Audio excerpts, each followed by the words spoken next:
Hello guys, आपका education path channel पे स्वागत है। हम कर रहे हैं यहाँ पे D+B TGT साइंस की तैयारी। हमने स्टार्ट किया हुआ है बायोलॉजी सेक्शन। उसमें हमारा चल रहा है फर्स्ट चैप्टर लाइफ प्रोसेसेज। आज हम करेंगे नया टॉपिक स्टार्ट। अब तक हमने किया nutrition in plants, amoeba, animals and human beings. आज हम करेंगे स्टार्ट रेस्पिरेशन। रेस्पिरेशन क्या होता है? सबसे पहले इसकी डेफिनेशन क्या होती है? रेस्पिरेशन क्या होता है कि हमारे पास हमने न्यूट्रिशन में क्या लिया था? फूड इनटेक किया था। अब सेल्स के अंदर जो भी फूड है, हम बाहर से क्या लेते हैं? ऑक्सीजन। ठीक है, बाहर से हम माउथ के थ्रू ऑक्सीजन लेते हैं। तो ऑक्सीजन की प्रेजेंस में हमारे पास क्या होता है?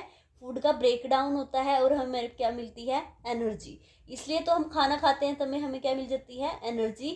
जैसे जैसे खाना कम होता जाता है, हमें भूख लगती है, तो हम क्या करते हैं? थकान फील करते हैं, क्योंकि हमारे पास क्या हो जाती है? एनर्जी कम। ऑक्सीजन तो हम लगातार लेते हैं, लेकिन अगर हमारे पास खाना ही नहीं है तो ये केमिकल रिएक्शन कैसे कंप्लीट होगी? ये जो केमिकल रिएक्शंस है, फूड का ब्रेक डाउन होता है, ऑक्सीजन की प्रेजेंस में एनर्जी मिलती है, वो कहाँ पे होता है? Mitochondria of the cell, mitochondria के अंदर होगा। अब क्या होता है हमारे पास? हमारे बॉडी के अंदर प्रेजेंट है एडीपी। सेल्स के अंदर एडीपी प्रेजेंट होता है, फॉस्फेट भी प्रेजेंट होता है, लेकिन उन दोनों को कंबाइन होने के लिए हमें क्या चाहिए? एनर्जी। वो एनर्जी हमें कहाँ से मिलती है? रेस्पिरेशन से। तो हम एडीपी प्लस फॉस्फेट एनर्जी हमें कहाँ से मिलेगी? रेस्पिरेशन से। वो कन्वर्ट हो जाता है एटीपी।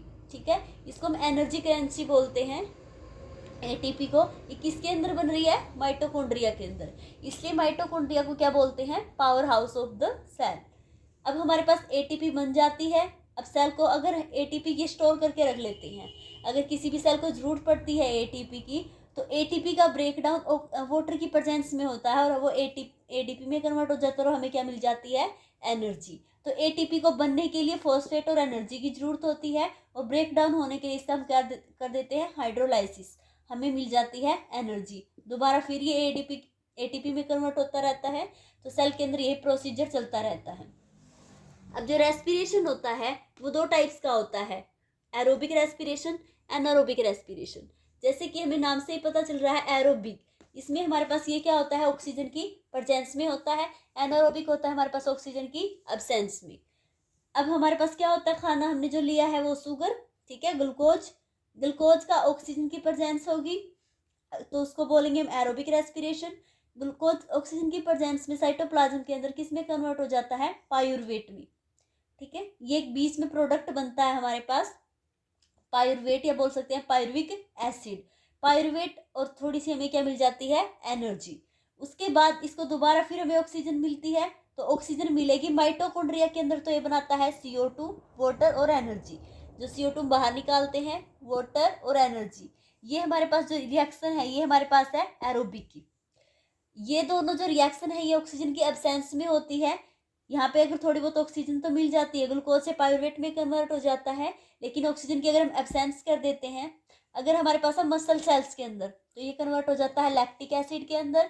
अगर हमारे पास है यीस्ट सेल, ठीक है, यीस्ट है, उनके अंदर भी एब्सेंस ऑफ ऑक्सीजन में किसमें कन्वर्ट होता है? ये इथेनॉल एज बाई प्रोडक्ट बनाता है, और एनर्जी हमें इनमें भी मिलती है। लेकिन एरोबिक रेस्पिरेशन में जो एनर्जी मिलती है उसके अमाउंट क्या होती है? बहुत ज़्यादा।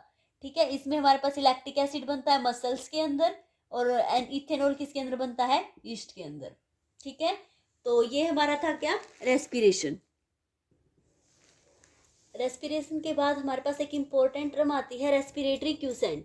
रेस्पिरेटरी क्यूसेंट क्या होता है? ये मेनली क्या होता है? D+B में पूछ लेते हैं। ये टॉपिक हमारे पास +2 क्लास का है। रेस्पिरेटरी क्यूसेंट किसको बोलते हैं? इसको हम डिनोट करेंगे RQ से। RQ क्या होता है? रेस्पिरेटरी क्यूसेंट, कि कितना वॉल्यूम हमारे पास CO2 का इवोल्व हुआ और कितनी O2 हमने कंज्यूम की, ये रेशियो होता है। ऊपर लिखेंगे हम CO2 कितनी इवोल्व की है और O2 हमने कितनी कंज्यूम की है। अगर हम बात करते हैं कार्बोहाइड्रेट, कार्बोहाइड्रेट के लिए अगर हमें करना है ब्रेक डाउन, तो कार्बोहाइड्रेट का अगर ब्रेक डाउन करना है ऑक्सीजन की प्रेजेंस में, उस टाइम हम क्या करते हैं? 6 मॉलिक्यूल CO2 के इवोल्व करते हैं और 6 CO2 के मॉलिक्यूल कंज्यूम करते हैं। तो उस टाइम हमारे पास RQ वैल्यू कार्बोहाइड्रेट के लिए कितनी आ जाती है? 1। ऐसे ही फैट के लिए हमारे पास आ जाती है 0.7, और प्रोटीन्स के लिए आ जाती है 0.9। तो कई बार क्या होता है, पेपर में ये पूछ लेता है वो डायरेक्ट ही, की फैट है उसके लिए रेस्पिरेटरी क्यूसेंट की वैल्यू कितनी है, आर की वैल्यू कितनी है 0.7, और प्रोटीन्स के लिए कितनी है 0.9। और ये कुछ दो प्लांट्स होते हैं, एक तो होता है ओपनसिया, एक होता है ब्रायोफाइलम। इनके अंदर क्या होता है O2 का इनकम्प्लीट ऑक्सीडेशन होता है, तो इसमें CO2 प्रोड्यूस ही नहीं होती। उस टाइम क्या होता है इसके अंदर RQ की वैल्यू 0। तो ये आपसे पूछ सकता है एक क्वेश्चन 1 नंबर का कि ओपनशिया है और ब्रायोफाइलम है, उनके अंदर हमारे पास RQ की वैल्यू क्या होती है, तो वो होती है 0। अब हम देखते हैं, अब तक हमने पढ़ा रेस्पिरेशन, रेस्पिरेशन के बाद हमने पढ़ा रेस्पिरेटरी क्यूसेंट। अब हम देखते हैं ग्लाइकोलाइसिस। अब हमने देखा था ग्लूकोज किस में कन्वर्ट हो रहा था, पायरुवेट में, या फिर पायरुविक एसिड बोल सकते हैं उसको। तो ग्लूकोज से पायरुवेट में होने के लिए हमें क्या होता है, बहुत सारे स्टेप्स फॉलो करने पड़ेंगे। ये नहीं है कि ग्लूकोज डायरेक्ट ही पायरुवेट में कन्वर्ट हो जाता है या फिर पायरुविक एसिड के अंदर। इसके अंदर हमारे पास बहुत सारे एटीपी मॉलिक्यूल क्या होते हैं, कंज्यूम। अब सबसे पहले देखो हमारे पास यहाँ पे देखो ग्लूकोज जो है, स्टार्टिंग में हमने लिया एक एटीपी मॉलिक्यूल, ठीक है। हमें एनर्जी की रिक्वायरमेंट हुई ग्लूकोज को कन्वर्ट करने में, और हमारे पास क्या है एंजाइम काइनेज। काइनेज एंजाइम की हेल्प से कन्वर्ट हो जाता है ग्लूकोज 6-फॉस्फेट। यहाँ से एक फॉस्फेट इसके साथ अटैच होगी। उसके बाद आइसोमेरेज, ये क्या है, सिर्फ आइसोमर में कन्वर्ट हो गए। हमें पता है ग्लूकोज और फ्रक्टोज क्या होते हैं आपस में, आइसोमर। तो ग्लूकोज 6-फॉस्फेट कन्वर्ट हो जाता है फ्रक्टोज 6-फॉस्फेट में। उसके बाद फिर हमें एक एटीपी मॉलिक्यूल की यूज हुई। यहाँ पे पहले एक फॉस्फेट लगाया था, अब हमारे पास 2 फॉस्फेट लग गए, फ्रक्टोज 1,6 डाईफॉस्फेट। अब ये क्या होता है, ब्रेक डाउन हो जाता है 2 मॉलिक्यूल के अंदर, ठीक है। मॉलिक्यूल एक ही है लेकिन वो हमारे पास क्या है, दोनों के दोनों आइसोमर है आपस में, इसके टूटोमर, सॉरी। अब ये कन्वर्ट हो जाता है, एक को तो बोलते हैं हम डाई हाइड्रोक्सी। 6 कार्बन थे इसके अंदर, हमारे पास कितने कार्बन थे, 6 कार्बन। अब ये हमारे पास कितना हो जाता है, 3 कार्बन और 3 कार्बन। अब ये देखो क्या बन गया हमारे पास, di hydroxy acetone phosphate, di hydroxy acetone phosphate. ये बन गया हमारे पास ग्लिसरैल्डिहाइड 3-फॉस्फेट, ठीक है, ग्लिसरैल्डिहाइड 3-फॉस्फेट। अब जो ग्लिसरैल्डिहाइड 3-फॉस्फेट है, अब ये दोनों सेम है, देखो एक मॉलिक्यूल ये है, एक मॉलिक्यूल ये है। अगर ये बन गया हमारे पास तो ये क्या है, दोनों के दोनों, ये वाला भी ये बनाएगा और ये वाला भी ये, तो 2 मॉलिक्यूल बन जाते हैं, ठीक है कितने का, ये 3 कार्बन का। जो पायरुविक एसिड होता है इसके अंदर हमारे पास 3 कार्बन होते हैं। ग्लूकोज कितने का था, 6 कार्बन का, लेकिन ये कितने बन जाते हैं, 2 मॉलिक्यूल।